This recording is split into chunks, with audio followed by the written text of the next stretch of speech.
Hello दोस्तों, आप सभी का स्वागत है मेरे YouTube channel junior Rawat classes पर। और आज हम पढ़ेंगे क्लास 10 रियल नंबर का टॉपिक एचसीएफ और एलसीएम।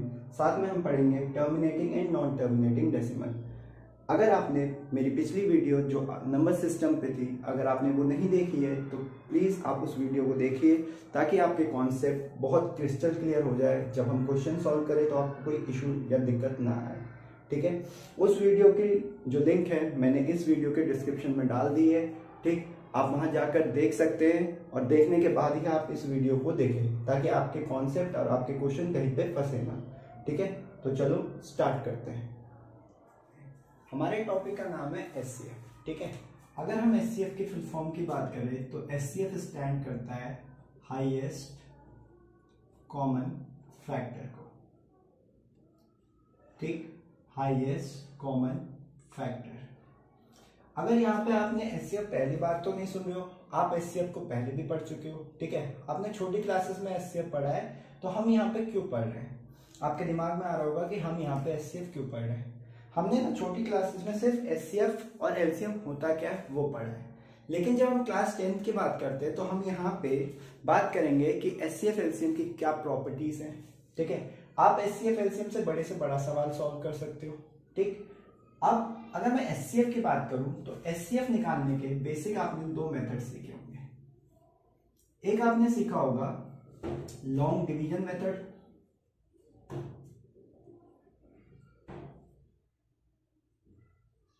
और दूसरा आपने सीखा होगा फैक्टर मेथड।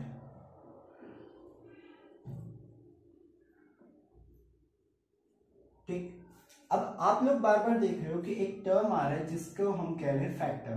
तो आपके दिमाग में आ रहा होगा कि फैक्टर होता क्या है।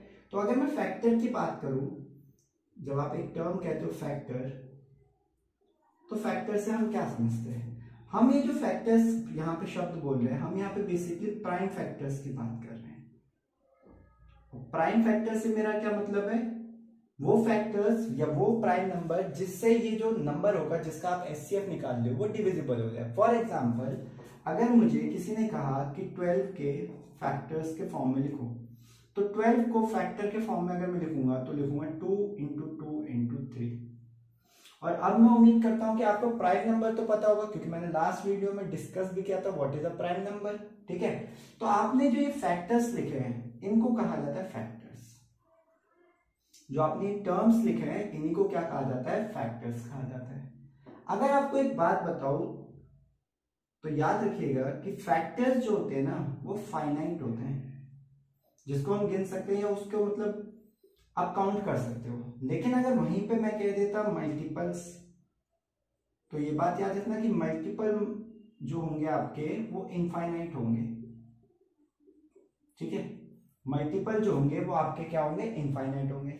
कहने का मतलब ये हुआ कि अगर आपसे कोई बोलता है फैक्टर निकालो, तो आप वो प्राइम फैक्टर लिखते हो, वो टर्म्स लिखते हो जिससे आपका वो नंबर डिविजिबल हो रहा है। ठीक है, अगर मैं बेसिक आपको प्राइम फैक्टराइजेशन निकालना सिखाऊं सबसे पहले, तो आपको पता होगा कि आप बचपन में करते थे, अगर 12 के फैक्टर निकालने हैं प्राइम फैक्टर, तो आप ऐसे करते थे 12 लिखा, 2 6 12, 2 3 6, 3 1 3, और फिर आप इसको ऐसे लिखते थे कि 12 के जो मेरे फैक्टर्स हैं वो हैं 2 इंटू 2 इंटू 3।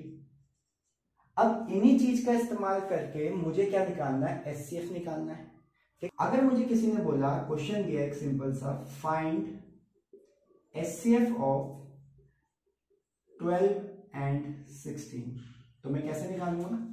मैं सबसे पहले इसको जब सॉल्व करूंगा तो मैं ऐसे करूंगा कि 12 के जो फैक्टर्स होते हैं वो होते हैं 2 इंटू 2 इंटू 3, और वहीं पर 16 के जो फैक्टर हैं वो है 2 इंटू 2 इंटू 2 इंटू 2। ठीक है, अगर आपको एचसीएफ निकालना है, दैट मीन्स एचसीएफ में एच स्टैंड करता है हाईएस्ट वर्ड के लिए, that means highest common factor, ऐसे फैक्टर जो दोनों में आए हो। तो आप देखोगे 2 यहां पे भी आया, 2 यहां पे भी आया, तो इन दोनों में जो चीज मैच कर रही है दैट इज योर 2 एंड 2, इसलिए इसका जो एचसीएफ हो जाएगा वो 4 हो जाएगा। ठीक है, अगर आपको यहां से बेसिक चीज पता चली हो कि हम एचसीएफ कैसे निकालते हैं, तो ये एक एग्जांपल हुआ उसका। अब एक काम करते हैं, हम दूसरा एग्जांपल लेते हैं। एग्जाम्पल 2 ले रहा हूं। ठीक है, अगर मैं एग्जांपल 2 की बात करूं और मैं कहता हूं आपको फाइंड करो फैक्टर्स या फाइंड एचसीएफ ऑफ 12 एंड 15, तो आप कैसे करोगे?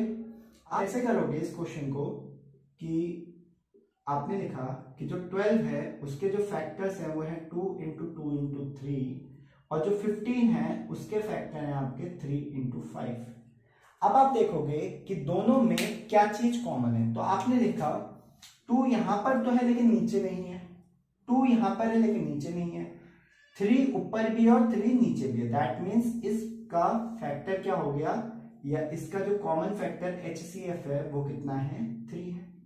ये जो आपको मैं तरीका सिखा रहा हूं ये आपका HCF निकालने का तरीका है बाय फैक्टर मेथड, जिसमें आप फैक्टर्स के फॉर्म में लिखते हो और आंसर निकाल देते हो।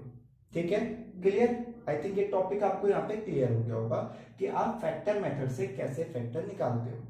ठीक, चलो हम ना पढ़ते हैं लॉन्ग डिवीजन मेथड को। लॉन्ग डिवीजन मेथड में क्या होता था, जैसे फॉर एग्जांपल आपको बोला मैंने फाइंड करो HCF ऑफ 12 एंड 15, जो अभी हमने एक एग्जांपल लिया भी था। आप क्या करते हो लॉन्ग डिवीजन मेथड में, आप छोटे नंबर से बड़े नंबर को डिवाइड करते हो। ठीक है, कैसे?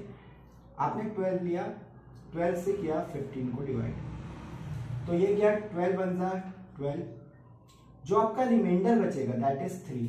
अब आप इस रिमाइंडर से जो आपका पहला डिवाइजर था, डिवाइजर मतलब जिससे हम डिवाइड कर रहे थे, उसको डिवाइड करोगे। दैट मीन्स 3 से आप अब किसको 12 को डिवाइड करोगे, तो 3 से 12 चला जाता है 4 बार में, 3 4 जा 12। अगर आपका नंबर पूरी तरीके से डिविजिबल हो जाता है तो जो लास्ट डिवाइजर था आपका जिससे वो नंबर डिवाइड हुआ है उसी को आपका क्या कहा जाता है, HCF कहा जाता है। उसी को आपका क्या कहा जाता है, HCF कहा जाता है। एक और एग्जांपल लेके देखते हैं। ठीक है, लेट्स से आपने एग्जांपल लिया जो मैंने पहले भी कराया था कि फाइंड करो HCF ऑफ 12 एंड 16। तो आपने छोटा नंबर देखा, छोटा नंबर है 12, तो आपने 12 से क्या किया, 16 को डिवाइड किया, 12 वन जा 12, रिमाइंडर बचा आपका 4। जो आपका रिमाइंडर बचेगा आप उससे पहले वाले डिवाइजर को डिवाइड करोगे, दैट इज आप 12 को डिवाइड करोगे, तो 4 से कितनी बार में 12 चला जाता है, 3 बार में। क्योंकि यहां पर ये पूरी तरीके से डिविजिबल हो चुका है तो जो हमारा HCF होगा वो कितना होगा, 4 होगा। ठीक है, जो हमारा HCF है वो क्या होगा, 4 होगा। ठीक, हम ना क्या कर रहे हैं, अब हम 3 नंबरों का HCF निकालते हैं। लेट्स से किसी ने मुझे बोला कि फाइंड करो HCF ऑफ 12, 15 एंड 16। तो मैं क्या करूंगा, सबसे बड़े नंबर को छोड़ के पहले 2 नंबर पे वही कहानी करूंगा जो मैंने लॉन्ग डिवीजन में सीखी थी। क्या सीखा था कि छोटे नंबर से बड़े नंबर को क्या करो, डिवाइड करो। तो 12 बन जा 12, रिमाइंडर आपका बचा 3। ठीक है, आपने क्या किया, 3 से डिवाइड किया किसको, 12 को, 4 बार में पूरी तरीके से डिविजिबल हो गया। ऊपर वाले से जो आपका फैक्टर आ रहा है या जो आपका डिविजिबल आ रहा है वो आ रहा है 3। ठीक है, तो अब आप क्या करोगे, इस 3 से, ठीक है, आप 16 को डिवाइड करोगे। तो जब आप 3 से 16 को डिवाइड करोगे, 3 5 या 15, आपका रिमाइंडर बचेगा 1, और 1 से जब 3 को डिवाइड करोगे तब जाके ये कंप्लीटली क्या होगा, डिविजिबल होगा। तो आप देखोगे जो आपका HCF आया है, जो फाइनल आया है वो है आपका 1। इस केस में जो आपका HCF होगा वो कितना होगा, 1 होगा। इसी चीज को फैक्टर मेथड से भी करके देखते हैं। ठीक है, देखो जैसे आपने 12 लिखा, आपने लिखा 15, आपने लिखा 16, आपने 12 के प्राइम फैक्टर्स के फॉर्म में लिखा 2 इंटू 2 इंटू 3, 15 को आपने लिखा 3 इंटू 5, 16 को आपने लिखा 2 इंटू 2 इंटू 2। आप देखोगे इन तीनों नंबर में कुछ भी आपका क्या है, कॉमन नहीं है जो तीनों में आ जाए। जैसे इसमें 2 है, इसमें 2 है, लेकिन इसमें 2 नहीं है। लेकिन एक नंबर ऐसा है जो हर बार आया होगा and that is your number 1। ठीक है, तो इसलिए जो इसका कॉमन फैक्टर होगा that is highest common factor, वो आपका कितना होगा, 1 होगा। I think and I hope now कि आपको एचसीएफ तो क्लियर हो गया होगा दोनों मेथड से। हमने दो मेथड में एचसीएफ सीखा आपका, पहला हमने सीखा फैक्टर मेथड से और दूसरा हमने सीखा लॉन्ग डिवीजन मेथड से। ठीक है, अब हम अपने नेक्स्ट टॉपिक एलसीएम की तरफ बढ़ते हैं। चलो फिर अब ना शुरू करते हैं अपना अगला टॉपिक जिसका नाम है एलसीएम। एलसीएम स्टैंड करता है लीस्ट कॉमन मल्टीपल के लिए।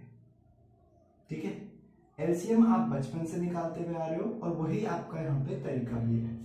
जैसे हमने कैसे सीखा था, अगर मुझे कोई कहता था 12 और 15 के एलसीएम निकालना, तो मैं ऐसे करता था कि देखो 12 और 15 की बात करें तो 3 से जाता है, 3 4 12, 3 5 15। 4 के लिए 2 2 4, 5 नहीं जाता तो 5 को एज इट इज उतार देंगे, 2 1 2, फिर 5 के लिए 5 1 5, जब तक दोनों पे नीचे 1 नहीं आता। और फिर जब आप एलसीएम निकालते थे तो आप क्या लिखते थे, एलसीएम बराबर 3 इंटू 2 इंटू 2 इंटू 5, तो हो जाएगा आपका 3 2 6, 6 2 12, 12 6 12 5 60। बट अगर मैं बताऊं ना, आप इसको इससे अलग तरीके से भी कर सकते हो। कैसे, ये देखो, ये काम आता है आपको जब ऑप्शन को टिक करना हो या आप क्वेश्चन को जल्दी करना चाहते हो। ठीक है, अगर मेरे को 12 के प्राइम फैक्टर आते हैं और 15 के प्राइम फैक्टर आते हैं, जैसे 12 के प्राइम फैक्टर लिखो तो 2 इंटू 2 इंटू 3, कहने का मतलब ये है आपका 2 स्क्वायर इंटू 3। और अगर 15 लिखूंगा तो इसको तो 3 इंटू 5 लिखना पड़ेगा।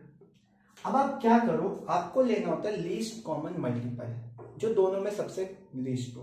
ठीक, तो आप क्या करो, हर एक जो आपका टर्म आया है उसकी हाईएस्ट पावर ले लो। फॉर एग्जांपल 12 के उसमें देखोगे 2 की हाईएस्ट पावर है 2, 3 की हाईएस्ट पावर दोनों में देखोगे तो मिला के सिर्फ 1 है, और 5 के लिए हाईएस्ट पावर सिर्फ 1 है।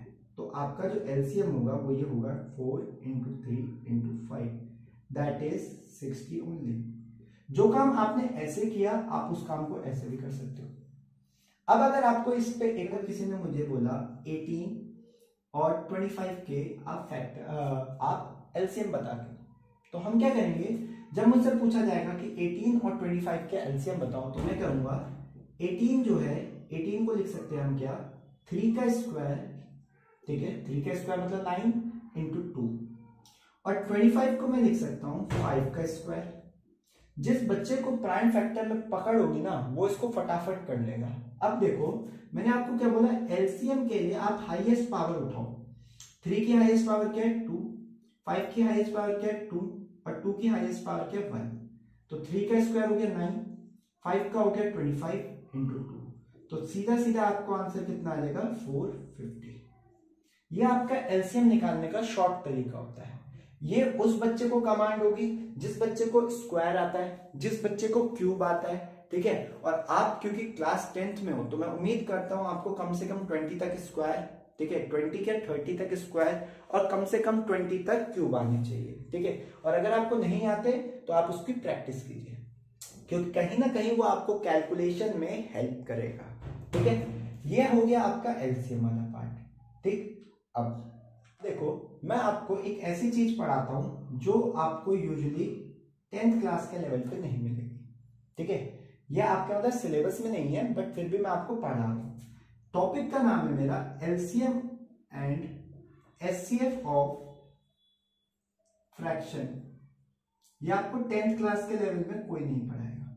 ठीक है, लेकिन हम इस वीडियो में इस चीज को भी पढ़ेंगे, LCM and HCF of a fraction. Let's say आपके पास दो फ्रैक्शन है, a बाई बी और p बाई क्यू। आपको इनका फ्रैक्शन एलसीएम निकालना है और एचसीएफ निकालना है।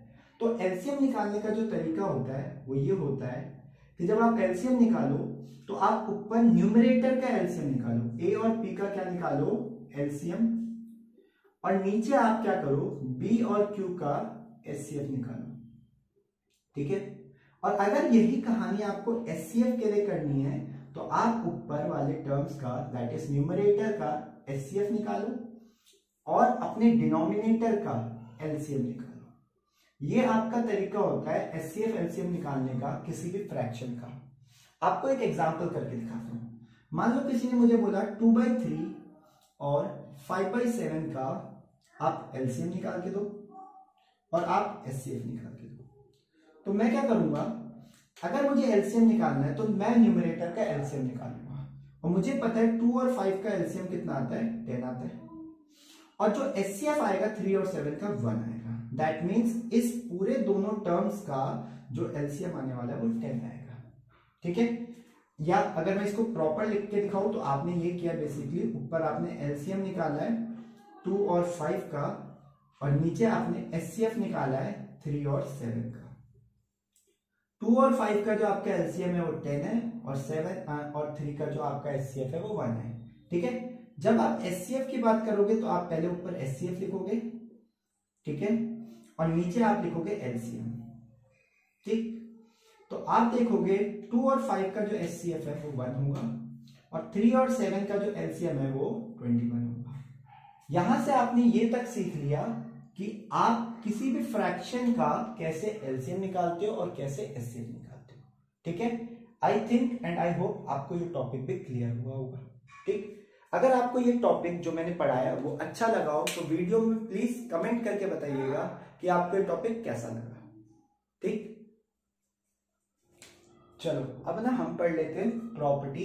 ठीक है, अब प्रॉपर्टी में हम क्या पढ़ने वाले हैं, जैसे हमारी प्रॉपर्टी ये कहती है कि अगर आपके पास दो नंबर है, लेट से ए और बी, ठीक है, आपने एचसीएफ निकाला ए और बी का, और आपने एलसीएम निकाला ए और बी का। ठीक, तो प्रॉपर्टी ये कहती है कि अगर आप ए और बी को मल्टीप्लाई करोगे वो आपके एलसीएम इंटू एचसीएफ के बराबर होगा। ठीक है, ये है आपकी प्रॉपर्टी, और इसी एक प्रॉपर्टी पे आपको बहुत सारे सवाल बनेंगे। ठीक, अब एक सवाल करके भी देख लेते हैं। फॉर एग्जांपल मैंने कहा आपको कि find HCF of 6 and 12 if LCM is 12। कहने का मतलब आपको एचसीएफ निकालना है, अगर आपको एलसीएम दिया हुआ है तो आप क्या करोगे, प्रॉपर्टी लगाओगे। ठीक है, प्रॉपर्टी क्या है, पहला नंबर है मेरा 6, दूसरा नंबर है मेरा 12, इक्वल होगा किसके, एचसीएफ इंटू एलसीएम के। अगर मैं 12 से 12 को कट कर दूं तो मुझे दिख रहा है मेरा जो एचसीएफ आ रहा है वो आ रहा है 6। अगर मैं इसका एचसीएफ वैसे भी निकालता जो तरीका मैंने सीखा है तो मेरे को ये पता है कि एचसीएफ निकलता कैसे, कि हम पहले 6 के प्राइम फैक्टर लिखते। कैसे लिखते, हम लिखते इसको 3 इंटू 2 इंटू 1, और 12 के हम प्राइम फैक्टर कैसे लिखते, 3 इंटू 2 इंटू 2 इंटू 1। अगर आप देखोगे तो इसमें जो कॉमन पार्ट है वो 3 इंटू 2 है, 1 को अगर हम नहीं भी लेंगे तो कोई दिक्कत नहीं है, तो एचसीएफ कितना आने वाला है, 6 आने वाला है। ठीक, यहां पर ये आपकी इंपॉर्टेंट प्रॉपर्टी है जहां से आपको सवाल पूछा जाएगा। ठीक है, उम्मीद करता हूं आपको एचसीएफ और एलसीएम के बारे में ऑलमोस्ट सारी डिटेल मिल गई होगी। ठीक, अब हम अपने अगले topic terminating and non terminating को डिस्कस कर लेते हैं। टर्मिनेटिंग डेसिमल एक्सपेंशन और नॉन टर्मिनेटिंग डेसिमल एक्सपेंशन क्या होता है। ठीक, अगर हम टर्मिनेटिंग और नॉन टर्मिनेटिंग की बात करें तो हमें यह पता होना चाहिए कि जो टर्मिनेटिंग शब्द है उसका मतलब है कि उसका जो डेसिमल है वो कुछ डिजिट बाद टर्मिनेट हो जाएगा, और वहीं पे नॉन टर्मिनेटिंग का मतलब क्या है, वो टर्मिनेट नहीं होगा, वो कंटिन्यूसली बढ़ता जाएगा। ठीक है, फॉर एग्जांपल जैसे मैंने आपको बोला कि आप मुझे 4 से 2 को डिवाइड करके दो, तो आप डिवाइड करोगे, बोलोगे पॉइंट लगेगा, 0 आएगा, 0.5 कट गया। दैट मीन्स इसकी जो आंसर आई वो आया आपका 0.5, और जो ये डेसिमल है वो आपका टर्मिनेटिंग डेसिमल है। टर्मिनेटिंग का मतलब क्या हुआ, कुछ डिजिट बाद टर्मिनेट हो जाना। आप क्या हर क्वेश्चन को ऐसे सॉल्व करके देखोगे, नहीं, आप टर्मिनेटिंग और नॉन टर्मिनेटिंग आप बिना देखे, ठीक है, बिना ऐसे डिवाइड करें बेसिकली आप उसको बता सकते हो कि आपका जो टर्म है या आपका जो फ्रैक्शन है वो टर्मिनेटिंग है या नहीं है। फॉर एग्जाम्पल अगर टर्मिनेटिंग होता है, if a fraction is terminating, आप ऐसे लिख भी सकते हो कि if a fraction is terminating, अगर एक फ्रैक्शन टर्मिनेटिंग है तो उसका जो डिनोमिनेटर है, ठीक है, वो 2 की कुछ पावर या 5 की कुछ पावर के टर्म में लिखा जा सकता है। ठीक है, उसी टर्म को हम क्या कहते हैं, टर्मिनेटिंग कहते हैं। और नॉन टर्मिनेटिंग के लिए एंटी लिख रहा हूं मैं, उसके लिए भी नॉन टर्मिनेटिंग के लिए आपको डिनोमिनेटर में 2 की पावर और 5 की पावर के अलावा अगर कोई और पावर दिखे तो वो क्या हो जाएगा, नॉन टर्मिनेटिंग। ठीक है, ऐसे लिख सकते हो डिनोमिनेटर में कि if the denominator is expressed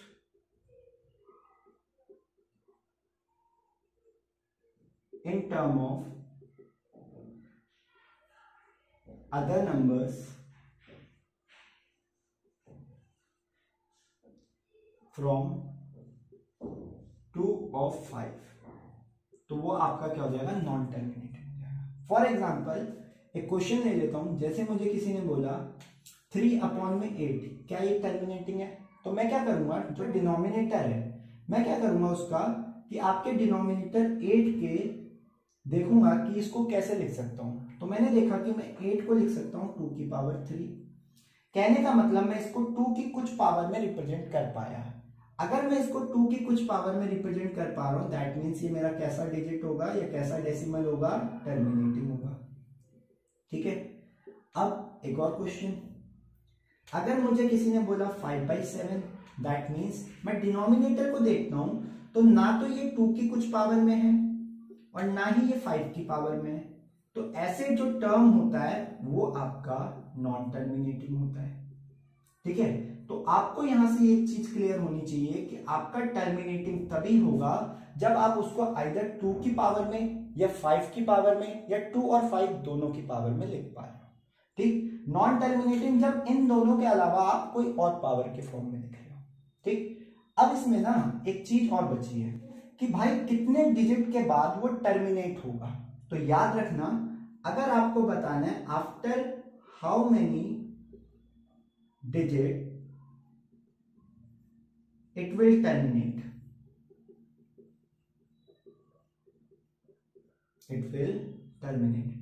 तो आपका जो आंसर होगा वो ये होगा, अगर n बड़ा है, मतलब जैसे लीजिए कि आपका आंसर है 2 की पावर n और 5 की पावर m। ठीक है, और मान लीजिए अगर आपका n बड़ा है m से, then it will terminate after n digit. ठीक है, वो n डिजिट बाद क्या होगा, टर्मिनेट होगा। और वहीं पर अगर आपका m बड़ा है तो it will terminate after m digit. ठीक, इस चीज का ना एक एग्जांपल लेते हैं। जैसे किसी ने मुझे बोला कि 7/40, तो मैंने क्या किया, नीचे वाले को ना पावर के फॉर्म में लिखा। कैसे, 40 को मैं लिख सकता हूं 2 की पावर 3 इंटू 5 की पावर 1। तो आप देखोगे यहाँ 2 की हाईएस्ट पावर 3 और 5 की हाईएस्ट पावर 1 है। ठीक है, सबसे पहले तो मैंने ये जवाब दिया कि ये मेरा एक टर्मिनेटिंग डेसिमल है।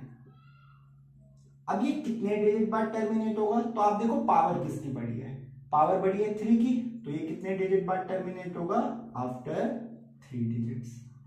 ठीक है, अब एक सवाल और देता हूं, आपने देखा 7/35, आपने जब इसके पहली बार फैक्टर लिखोगे तो आप ऐसे लिख दोगे 7 इंटू 5, और आप यही देखते ही आप बोल दोगे कि ये क्या है, नॉन टर्मिनेटिंग, क्योंकि आपने देखा 7 की पावर है यहाँ पे, तो और मुझे तो 2 और 5 की पावर चाहिए।